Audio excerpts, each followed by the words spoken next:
The latest tech. I'm Alexa. I can answer your questions. Interviews. And we are evolving, and we are seeing an amazing opportunity that is happening. Accessibility. Accessibility is one of our core values. This is Double Tap TV. Welcome to another exciting edition of Double Tap TV. Today, we are spending a full hour with you guys, and it's because it's that time of the year. It's time to talk all about the Consumer Electronics Show, CES 2021. As we always do, if you want to get involved, please reach us via email. It is feedback@ami.ca. On Twitter, we're at Double Tap Canada. If you use that hashtag, which is #DoubleTap, we always get to your questions. I am Marc Aflalo. By my side every single week is Stephen Scott. Stephen, what an amazing time of the year to be in this business, is it not? Yeah, I mean, you think of all the horrific things going on in the world at the moment, and, then we turn to technology, and there are so much advancements. And, I think the thing is, a lot of people sometimes see technology as the enemy, but I think it is very much our friend if we use it properly, if we're smart about it. And technology, as we've seen at CES this year, really has moved on and can really help us in some meaningful ways. When it comes to CES, Stephen, there's so much ground to cover. But I wanted to start by kind of addressing the virtual elephant in the room, which is the virtual nature of this conference this year. Normally, we see hundreds of thousands of people converge in Las Vegas, as you did last year, and get hands-on with all the latest tech. But this year is much, much different, is it not? Oh, totally. I mean, the whole idea of attending this in my onesie, whilst wearing, wearing my onesie, I should say, just my onesie. Actually, I think I'm giving way too much information. But yes, that and drinking coffee, enjoying the event at my own pace as well. Has been a real boon. And I think although I know a lot of people want to get back on the road, and I get that, but personally, I think this is a great way for us, especially as blind people. I know I always bring it back to this, but, for me, it has been a lot easier this year and a lot more enjoyable because I was actually able to find out things that I wouldn't have known because I was able to explore so much more, than trying to find my way around all these different hotels and locations. And you know what? I didn't sweat once, Mark. I got through it without sweating. Less stress is definitely, honestly, one of the reasons that I find that covering CES when you're not actually there is actually a lot easier. Stephen, let's kick things off and let's welcome our first guest who's going to set the stage pretty much for the entire show. Rick Kowalski is the Director of Industry Analysis and Business Intelligence from the organizing body of CES, and that is the Consumer Technology Association. Rick, thank you so much for being here. You're kicking things off for us. First of all, what are all the big names going to show up to this this year's event, even though it's all virtual? Many big names, and we had press events from companies like LG, Samsung, Verizon keynoted. We have car manufacturers here too. GM, Mary Barra from GM presented, and we also have AMD, Intel. So we got all the usual suspects in the industry together again. So that was good. Rick, hi, it's Stephen Scott here. So tell me, what do you think that the trends we are seeing coming out of CES this year are? You name it. The consumer technology industry has just gone so broad. It's such a spectrum of products. So, you usually have the TVs and the computers, but you also have smartphones, you have digital health devices. Smart home is a huge one too. Just anything you can put a sensor in, anything you can digitize, that's going to be in the consumer technology industry now. And also, like I said, car manufacturers, that's probably the most high technology now when you're talking about self-driving vehicles. So like I said, there's just so many different products. A note on the self-driving vehicles, because that's kind of where I pay a lot of attention to. I look at that as kind of the new space race. We're trying to get a vehicle to act like a human or drive better than a human. And that's just going to spawn so many different technologies, just like the space race did, that trickles out into the general population over time. So all those sensors and the AI built in is just going to kind of sift through all the different devices out there over time. Rick, we love talking autonomous vehicles because of the benefits, especially to the low vision community. Being able to own a car and actually use it. There are obviously so many pluses. What are the biggest challenges that you feel, face the market in terms of getting to market with an autonomous vehicle? It's, there are challenges all across all of those areas. I'd say for engineers, it's really trying to cover all those different scenarios that a vehicle might be in. So we're really doing it by baby steps, closed circuits of, road that they can safely operate on. It's also consumers getting used to the idea, but our research has shown people are open to this idea now, and especially when you're talking about safety and you're talking about accessibility too. That's a great point. People who just can't drive can have a vehicle. I love that idea. So I think, it's policymakers and a lot more states are opening up regulations for at least tests on these vehicles. And what we are seeing in the meantime, we don't have full autonomy in vehicles yet, but you're getting a lot of safety features in vehicles right now. Just those safety features that keep you in your lane and keep you from crashing into people. Automatic emergency braking is something that the industry has been trying to put in all cars right now. So this is it's faster moving than you think. It's just in aspects that you may not realize, but those cars are getting smarter and smarter. So it's good. It's good for us all. Rick, before we let you go, if you were to pick one overarching theme that you feel will kind of run through this year's conference or has run through the conference, what do you think that would be? If I were to just pick one category out of all of it, I think smart home has probably been the most interesting in the past year and the coming year. We're all sitting at home a lot, and you're all becoming very aware of what we could add to our house in terms of all the different tech out there. And smart home is just growing. Like I said, you can add a sensor to anything now. So people are really building out, home security. You get the smart doorbell. People are getting much more comfortable with smart speakers and smart displays and just these things around the house that can just help you make your home life a little more comfortable in this challenging time. Rick Kowalski, thank you so much for being here with us on Double Tap TV. And on that note, guys, we've got an amazing show lined up for you this week. It's an hour-long special all about CES 2021. We're going to take a quick break, but when we come back, we're going to kick off our product showcase and our discussion with a pretty big name in the industry, Stephen. I think you might know it. It is Samsung. I can't wait. Love Double Tap TV? Listen to AMI Audio for Double Tap Canada every Thursday at 8 p.m. Eastern for news and reviews on everything tech.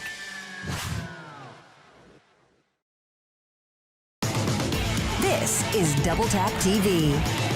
Welcome back to Double Tap TV, our CES 2021 hour-long special. Marc Aflalo and Stephen Scott with you. I guess, Stephen, you could call us our viewers' virtual guide for this year's conference, could you not? Absolutely, Mark. And what better way to start that journey than with TVs? Oh, exactly. And our next guest is the National Training Manager for Samsung Canada, here to talk all things television. Jeff Ingram, thanks for being here with us on Double Tap TV. It's my pleasure. Thank you very much for having me. Jeff, usually at CES, you'd walk into the Samsung booth and you'd take a couple of minutes to take in the glory of all the displays. That's what I certainly did last year, especially those TVs. Where would you start this year in terms of Samsung's offerings? Start at the best. I mean, the micro LED technology is kind of the future. We introduced the Wall, which was a mammoth television that was basically modular, that you could create your own size. But, it was generally, you would have to have a consultant. They would figure out the size. They would basically be a 3-day operation to actually set it up. But this year we actually have something that you can just take out of the box and place it on your TV stand or hang it on your wall. So that's the excitement about micro LED, is it now is coming to more consumers. However, it still carries quite a big price tag. However, as with any new technology, it might be a little bit expensive at the start, but the main thing is you're going to start to see pricing come down eventually. So micro LED is basically each individual pixel is its own light source, very similar to OLED technology. However, the big difference is there's no worry of screen image retention or burn-in, and we can drive it, over 2,000 nits, and that's 100%. That means the entire screen, every pixel turned on can be over, 1,000 nits of brightness, actually 2,000 nits of brightness. So that's the exciting thing, and certainly we're really happy and excited to get more micro LED in consumers' homes. Jeff, TVs aren't like phones, which are purchased every single year and almost recycled on an annual basis. So when people are looking to buy a new TV, we're looking like 5 years down the road. And we want to make sure that we have what we need. We want to, future-proofing those TVs. So how important is marketing those features to the consumer when you launch a new product like these at CES? Yeah, that's a great question. The life cycle average is about 7 years. And even then, that TV doesn't get thrown out. It gets relegated to maybe the basement or maybe a spare bedroom. So it is important to think about the future. So when shopping for a TV, yes, we have some newest and latest technology.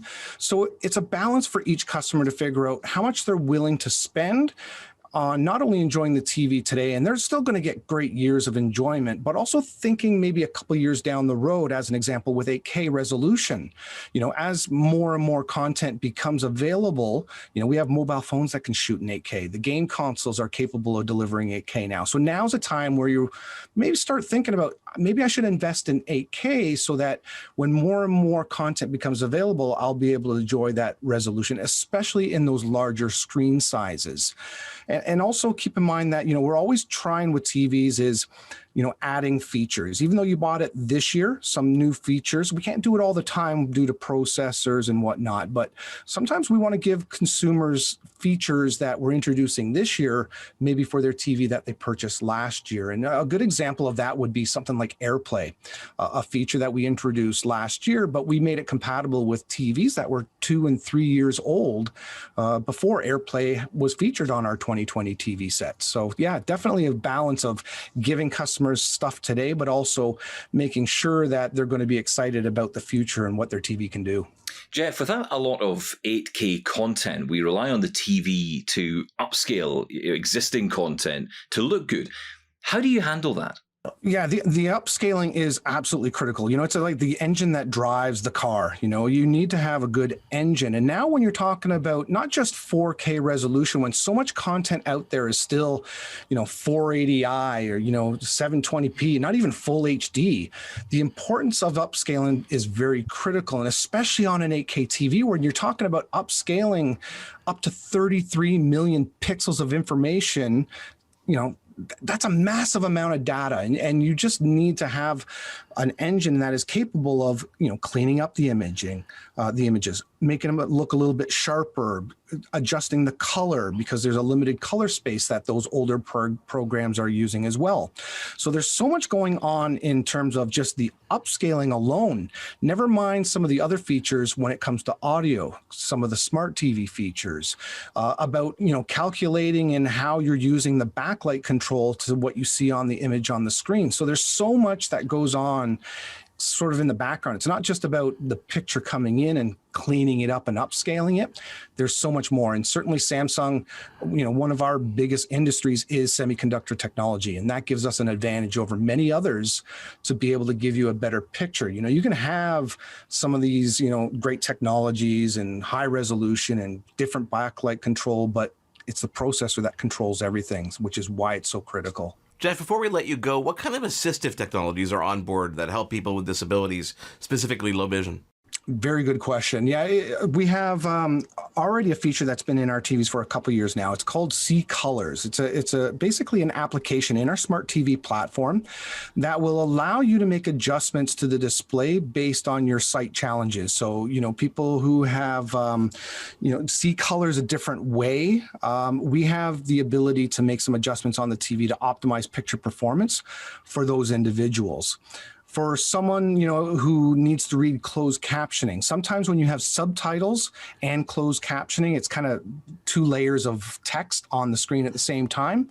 Well, now we have a feature where you can actually move the closed captioning text up to the middle of the screen. So, that's an advantage. And also, we also have a feature where, sign language. Sometimes that little box in the bottom right corner can be difficult to see, depending on how far away you are from your television.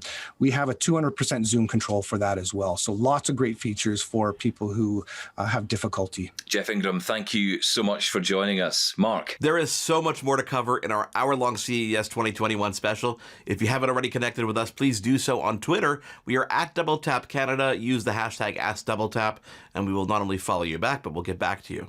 When we come back, a company that's taking eye care to new levels, especially when you can't leave your home. It is Double Tap TV.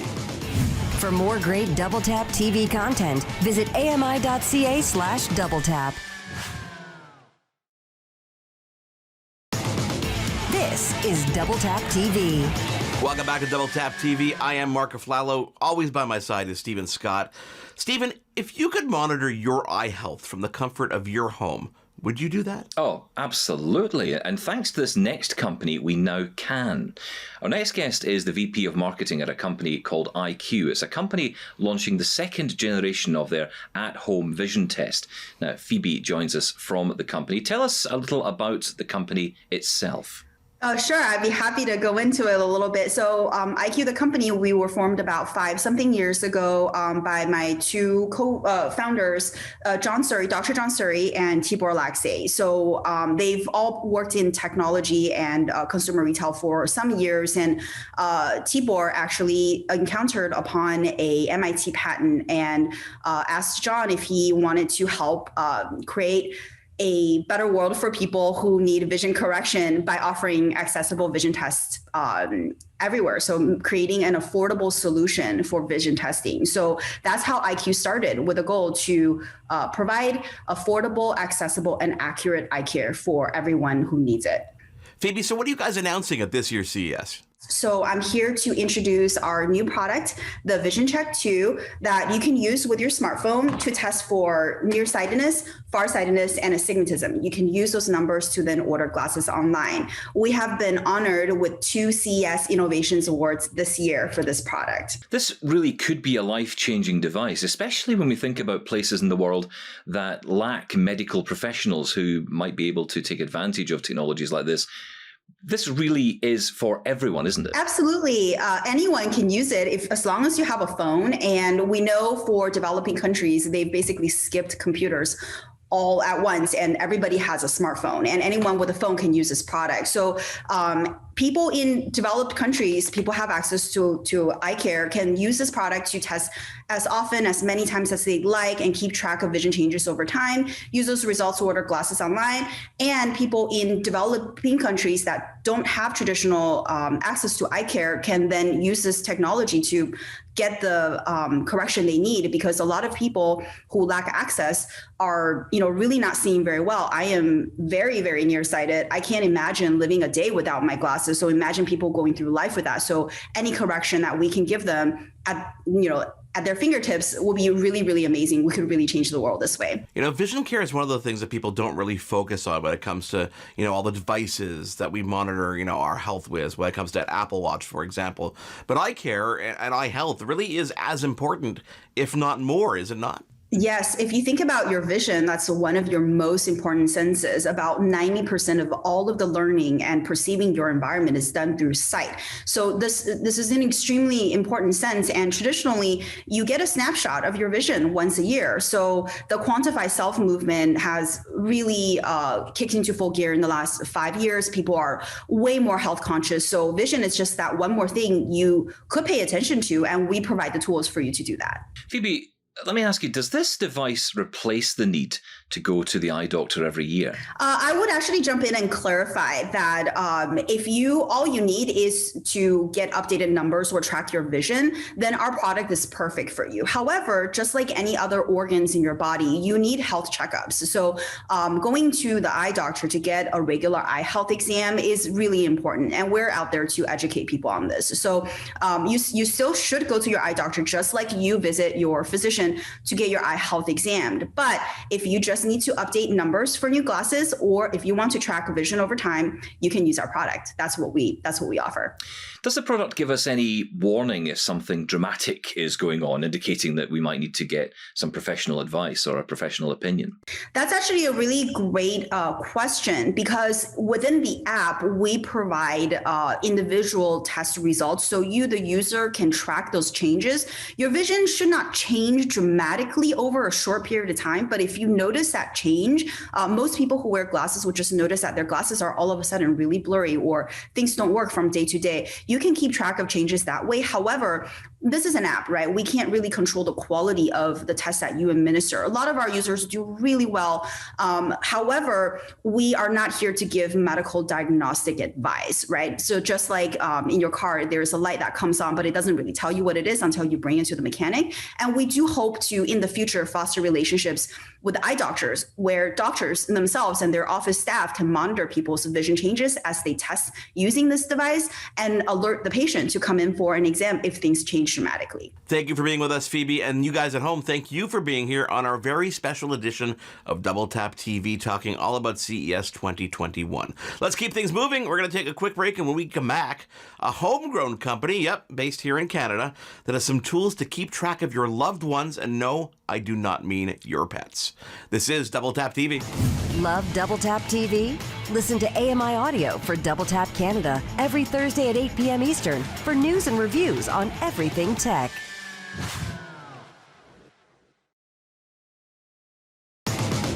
This is Double Tap TV. We are having such a great time talking to all these amazing companies at CES 2021. Welcome back to Double Tap TV, our CES 2021 special. I am Marc Aflalo. He is Stephen Scott. Stephen, you can't put a price on knowing that your closest family are safe and sound, can you not? Of course you can. I mean, it's one of the most important things. And, it's really interesting to see how technology can help people, especially because you might get the impression that technology is something that older people or people with certain disabilities or conditions can't use. Jacob Mashinsky is the founder and CEO of a Toronto-based company that is changing the way we think about keeping tabs on our loved ones. He's presenting at CES this year as part of a Canadian contingent and joins us this week. Jacob, thank you for being here. How does it feel to do a CES without actually being there in person? It's different. I feel like I'm missing the interaction with people. It's a convenience. I can be in my pajamas, but I'm not able to network and see the faces of people as much as I would love to. Jacob, tell us about Movieware and how you guys got started. We started originally as a wearable company, which is like a smartwatch like this one here, which is a very nice, simple to use watch. You got a nice SOS button on the side, and it's easy to wear and use on the wrist, and it's got the basic, fall detection. It's got, GPS. You enter, you leave a place, and you're able to find out. You're able to make calls, receive calls, auto answer, find out if grandma has gotten to their place or not. But this is what I needed to do. I needed something to protect what happened to my great uncle. So if he does fall, whether it's inside or outside the house or slips on the ice, God forbid, I know about it right away because in our app. We have a full communication here. We see everything that's happening on there. We see where they are. We see what's happening on there. We get alerts. Everything is happening in real time. And that's where my company sort of started out. And we had the heart rate variability on there. And that's where I started out. And then I sort of realized, especially with COVID, beginning of this year, I said, whoa, we need to do something even further than that. Because, okay, we had the basics. We know where they are. We know what's happening with it. We got the communication. Now where I've gotten into vital signs. So what I have up on the screen right now is my Movieware medical platform, which you can see either on a holistic picture from everybody on a computer, or you can actually go into the app and you can see it all on the app as well. And it's basically allows you to see everything you want of the vital signs of your loved ones without having to actually go into a hospital or go into a doctor's clinic and actually get the full medical test done. Jacob, there are a couple of sides to this story. There's the consumer side, people who want to track their loved ones. That makes perfect sense. But then on the medical side, doctors can keep track of patients' vital signs remotely, can't they? So professionals can now treat their patients better.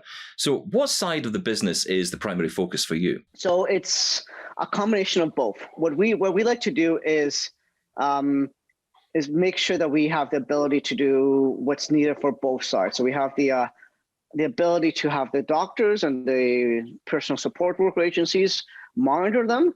But as I mentioned before, we're getting to the data, the era of self-regulation, self-medication almost. I hate to say that word. Doctors will shoot me by saying that, but it's true. People want to know what's happening with them.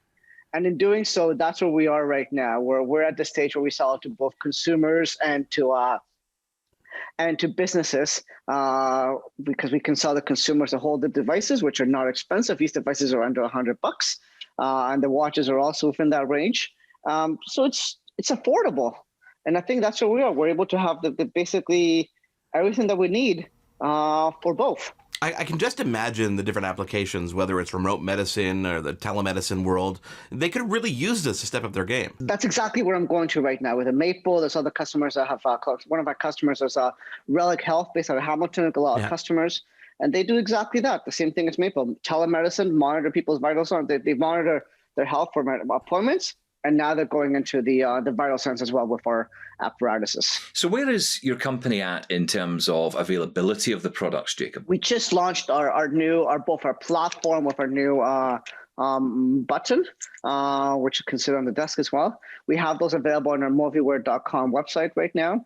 And what's great about it, it's all readily available. So, some of the information we have on there, but just go onto the movieware.com website, and here's my information. And you can just log in and purchase it through there as well. Thanks, Jacob. Now, before we let you go, where do you see yourself in 5 years from now?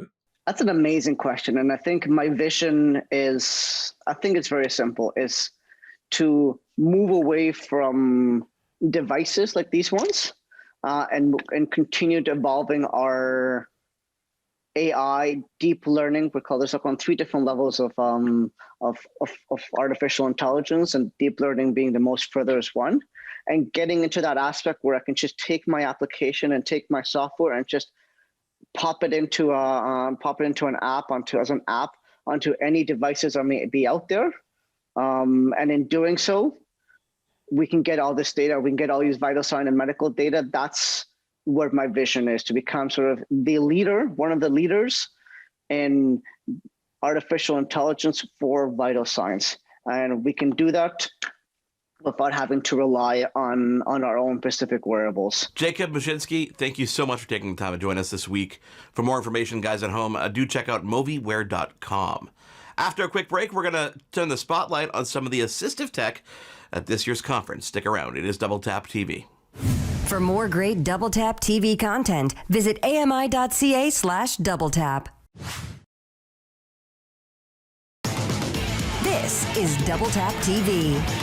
Welcome back to Double Tap TV. Thank you guys for being here. If you want to get in touch, our email address is always available to you. It's feedback@ami.ca. And do follow us on Twitter. If you're not already a follower, then we'll follow you back if you follow us, I promise. I absolutely promise. It is at Double Tap Canada. I do promise. It is at Double Tap Canada with the hashtag AskDoubleTap. I am Marc Aflalo. Stephen Scott is with me as always. Stephen, let's shift gears a little bit because you've got a little package for us. Yes. As we've seen, there are an incredible amount of new technologies being shown at CES in 2021. The pace of change is often hard to get our heads around. I know from my own perspective, being there last year in person, it was incredible. This year, no different, even virtually. However, in the assistive technology world, things tend to move a little slower.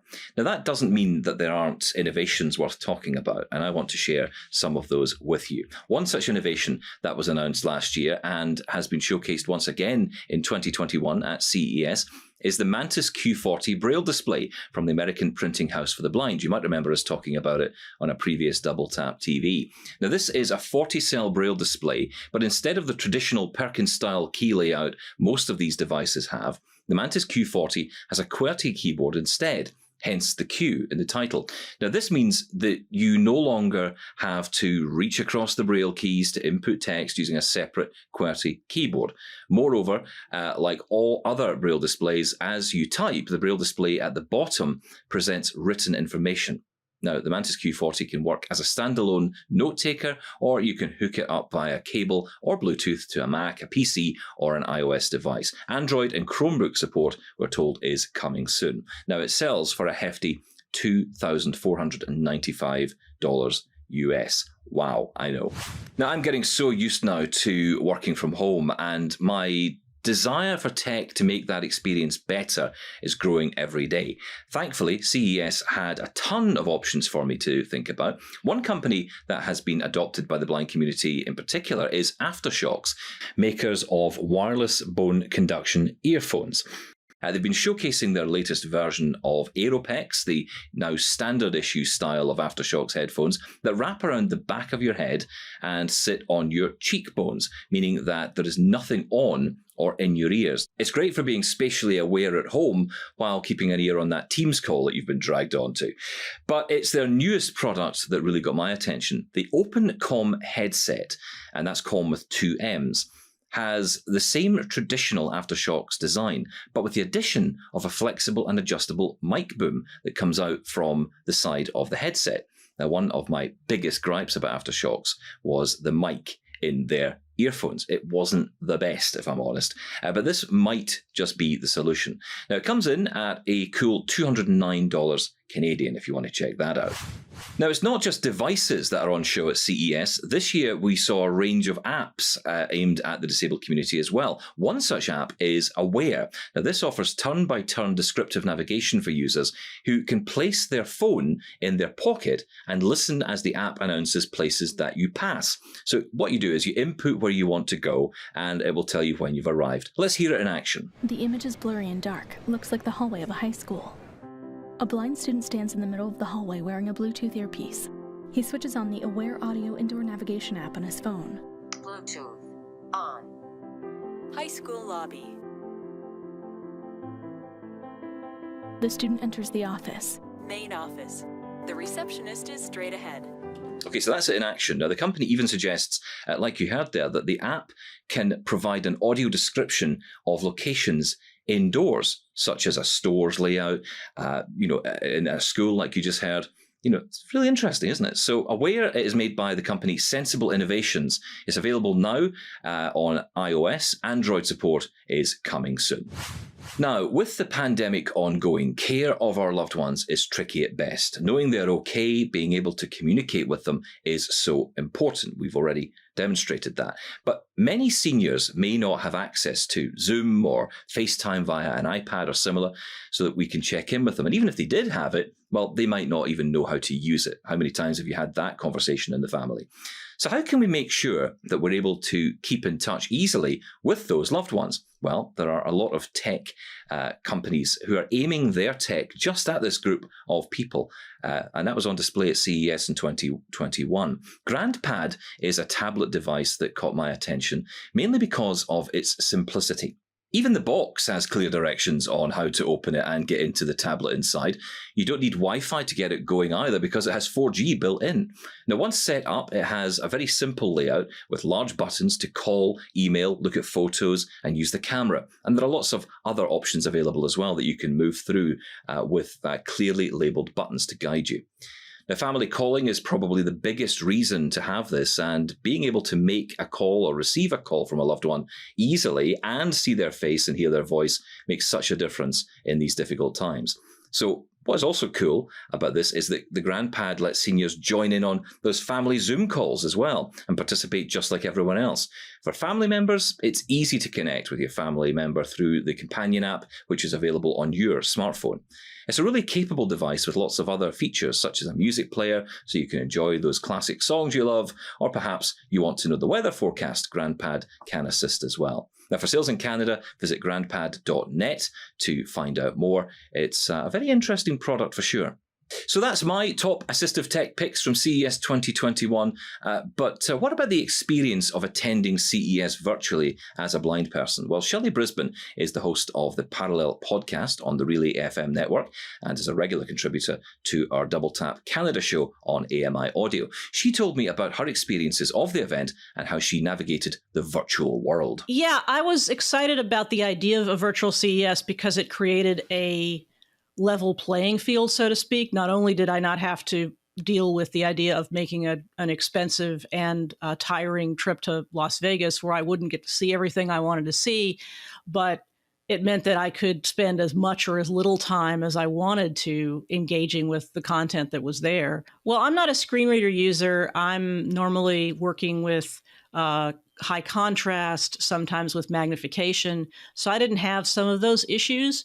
So it was a pretty good experience for me, but I don't want to, discount the experiences of those who did have accessibility issues. I know CES made some attempts. I don't know how successful they always were, but the CES organizers made an attempt to focus on accessibility and were aware that that was a situation that needed to be addressed, probably much more so than they would have been in past years, or certainly much more so than an in-person conference experience. Shelley Brisbane there. So another interesting year for accessibility. Great to see so many normally underrepresented groups get the attention that they deserve. And we have more on that coming up shortly, Mark, don't we?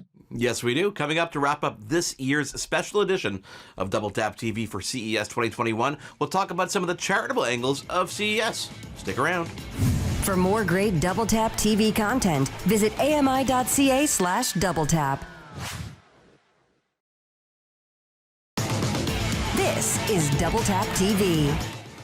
We are back to wrap things up on our special edition of Double Tap TV for CES 2021. Thank you guys for being with us. I am Marc Aflalo, and Stephen Scott is always by my side. And we're going to welcome our next guest, who's the Executive Director of the Consumer Technology Association's Foundation, Steve Ewell. Steve, thank you for being with us. Tell us a little bit about the foundation. Sure. So we are a charitable foundation. So we spend a lot of our time working with nonprofit organizations that are using different types of technology. So we give grants to a number of different organizations representing really across the disability spectrum, as well as in the aging space, and looking at ways that they can use technology for, helping people, live, work, and play independently through the use of different types of technologies. We also pilot different types of technology. So we've run a couple different pilot projects using different nonprofits and different companies' devices. And then, certainly we do a lot of bringing together the industry and, advocacy groups and other organizations working on making things more accessible and building those relationships that can really, help build products that are going to work well for all of us. Well, that's the key point, really, isn't it? I mean, there is so much technology on show at CES, but it's so important that we make sure as advocates for this, especially in your role, that products are accessible to all and we promote that. Yeah, absolutely. I think it's, incredibly important to make sure that, devices can work for as many people as possible. And, that's why over the last few years, we launched the foundation about 8 years ago now. And we've really been building up the focus on accessibility as part of CES, but also as part of what we're doing throughout the year. So, at CES, we often have a number of assistive technology companies that are exhibiting there, but we also have, really, as far as accessibility goes, it's not one piece of the show because it really cuts across all of CES. So whether we're talking about smart home or digital health or vehicle tech, accessibility is a component to each and every piece of CES. So we really look at how we can build up that story, how we can work with the companies to better understand how they can reach the needs of the consumers, and then highlight, what's going well as help share where there's challenges. So, I'm always really excited. We bring out a number of disability advocates to attend CES each year and meet with different companies. Obviously, this year is a little bit different in the fact that we're all attending digitally instead of being able to be in person and doing those meetings. But we still had a great group of participants be able to have meetings. We kick off every CES with a big accessibility roundtable where we bring together, about 50 people from both industry and advocacy groups to talk about what's working and what's not, and really use that as something to build this conversation moving forward. Steve, just the knowledge that this is going on is a pretty big deal, which is why we're bringing attention to it. And these conversations happen every year at CES, right? Oh, absolutely. And that is really what's so important is having these conversations and getting both sides of the equation to really understand, where each of them are coming from and, why was this product designed in a certain way, but also, how could it be designed in a different way that would work better for more consumers. And that opens up a wider market for the companies that are looking to build these products. And, one of the things that I always love is, Eureka Park, which is the area where so many startups exhibit, and the opportunity to engage with these startup founders, because often, the person manning the booth, whether it's digital this year or, in person in previous years, they're often the person who built the product. And so having a chance to sit down and hear from, organizations like American Foundation for the Blind, Hearing Loss Association of America, the ARC, other, just so many different disability organizations that we work with, and find out, how those products could be better designed for their membership base. But it's also a great way for the advocacy organizations to come back to their members and say, we found, these products there that actually could be a really interesting use case for people with vision loss, people with hearing loss, whichever community they're talking to, and be able to highlight those. So we really see benefits from both sides, but it's really important to have those conversations happening. It's part of our ethos here at Double Tap TV to really promote how mainstream technology can work for everyone. I mean, an example I use a lot is the iPhone. This was a piece of technology that was not built for blind or partially sighted people, but the tools inside mean it's an off-the-shelf solution for anyone who's blind or partially sighted. And that's really important, isn't it, to promote that, yes, specialist technology is great. And of course it is. No one would ever argue that point. But it is so important that we make these products mass market because it makes them cheaper and it makes them more available and more accessible to everyone. And everyone can benefit from accessibility tools. Well, and that's one of the interesting pieces is because, mainstream technology can be accessible. And we are seeing more and more of that as, so many things can run through whether, iOS or Android or, whichever phone system you happen to be on, tying into the built-in accessibility. As long as the apps are designed the right way, there's really some great opportunities to, reach accessibility kind of across a wide range of products, but also bring the economies of scale that come with these general consumer devices that can make, more affordable products just because they're reaching so many different people. That is absolutely one of the major stories that we continue to see. But we also do a lot of work with the assistive technology products as well. Things like, American Printing House for the Blind has been exhibiting for years, and they're back at the show this year, showing off a number of their devices for the blind community. And then, Good Maps actually was just awarded one of the Best of CES awards by Engadget as an accessible mapping solutions. So, we're always excited to see, the assistive devices there right alongside and working with the general consumer technology products. Steve Ewell, thank you so much for being with us this week. Stephen Scott, that was a little easier than being in Las Vegas, wasn't it, if you compare it to last year? Yeah, I mean, it was a lot easier this year. I loved being part of CES Virtual. And, I really hope they do this again. I know that there's, who knows what's going to happen, right? I mean, let's not predict next week, never mind next year. But I think it's so important that these things we've learned out of the pandemic, of how we can connect with each other, people who can't make the trip or can't travel because of the costs simply, or perhaps due to disability. It's so important that we can come together. So even if CES becomes an event again, and I'm sure it will one day, that this virtual component remains. So I can be lazy and live at home in my onesie. Well, they did a pretty good job at delivering it to us virtually, which is a great kudos to the CTA, the Consumer Technology Association. We're going to be talking to a lot of companies over the coming weeks. CES, I guess the conversation really does last quite some time, and we're just scraping the surface, even though it was an hour-long special edition of Double Tap TV. That's a wrap, guys. Thank you so much for being here. If you haven't already, email us. It's feedback@ami.ca. Follow us on Twitter. It is @DoubleTapCanada. And send us a nice note with the hashtag #AskDoubleTap. Thank you for being here. On behalf of Stephen Scott, I am Marc Aflalo. We'll see you again next week here on Double Tap TV. For more great Double Tap TV content, visit ami.ca/doubletap. Hosted by Marc Aflalo and Stephen Scott. Editing, Will Attar. Production assistants, Wendy Kaufman. Content review, Zachary Aflalo. Social media, Andy Wynn. Segment producer, Sean Priest. Voiceover, Anna Vicino. Integrated Described Video Specialist, Ron Rickford. Coordinating producer, Jennifer Johnson. Director, Production, Kara Nye. Director, Programming, Brian Perdue. VP Content Development and Programming, John Melville. President and CEO, David Arrington. Copyright 2021, Accessible Media, Inc.